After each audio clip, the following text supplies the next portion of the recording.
Hey everybody, it's Chad with Nobody Else's Auto here with our good friend Jim Wicks to check out some more cool Ford stuff and some very unknown Ford stuff this time.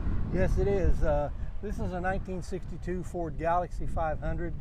Kind of the beginning of the product, or when they're really starting to push the performance stuff. Yes, and this was, this was very much considered a muscle car in the day. This car, if you look inside right over here, you can see the sun tack on the column and the Hurst 4-speed floor shift. When you tie those items in with the American torque thrust wheels on the car,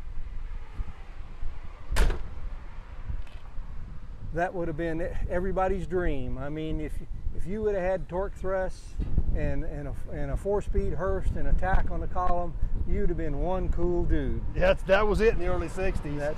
And then at that point, you had to have something to back it up. Yep. Because it was all for looks for there. And a question I often get is why were there so many bench seat cars when bucket seats were available? Well, there's a couple reasons for that. One of them being the bucket seat upgrade made it into an XL, which was a more expensive package. Yeah. So when you were counting car payments, that might have been something you just couldn't afford. Same thing we've talked about. You've talked about, like if somebody just ordered a regular sports roof versus a Mach 1 package. Absolutely. And added that much more to your car payment, and back then that was a big deal. That was important. But this car is a little bit different than any 390 62 Ford. Base motor, of course, would have been a 6-cylinder. They would have, in 62, you could actually get a 292, the last of the Y blocks in a production car. So some of these cars did still have a Y block in them in 1962. It was the last use of the Y block in a production car. And this is a good looking car here too.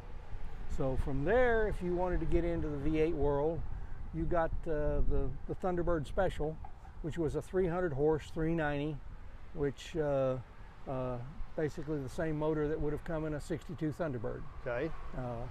That was a 300 horse package. It moved the car down the road good, but really wasn't in the muscle world. Right.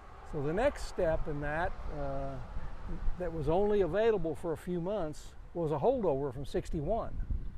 They had the 61 package, 390 cubic inch motor, also called a Thunderbird Special, that was 375 horsepower. That was one of the most perfect packages ever put together. I don't know why it is or why it was, but it just seems like the 375 horse cars would outrun about any 406 they ever came across and run right with and sometimes beat some of the 427s. It was just one of those packages that just came together. Just worked. Just right. It just worked. And it was only available for a few months? It was only available for a few months. When the 406 came out, they dropped the 375 horse, continued on with the 300 horse. So that made your next upgrade being a 406. And so this is one of those unique cars just made in that couple-month window. Yes. And they checked the 4-speed box with this one as well. Well, the 375 was actually not available with an automatic. Oh, you had to get a 4-speed. And which made it probably even less popular with a lot of people. If they didn't want a 4-speed, they weren't going to check that box. Absolutely. That 375 horse, as I say, they run like a bear, and fun car to drive.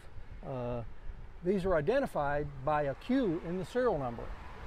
So there's no doubt about it. There's no doubt about it. When you see the Q in 1962, you know that you have a 390 375 horse. Well, let's take a peek at that thing and then take a look at this car. This is a great looking car. Great color combination. Of course, the Day 2 mods really set it off. But there's that 375 horse 390.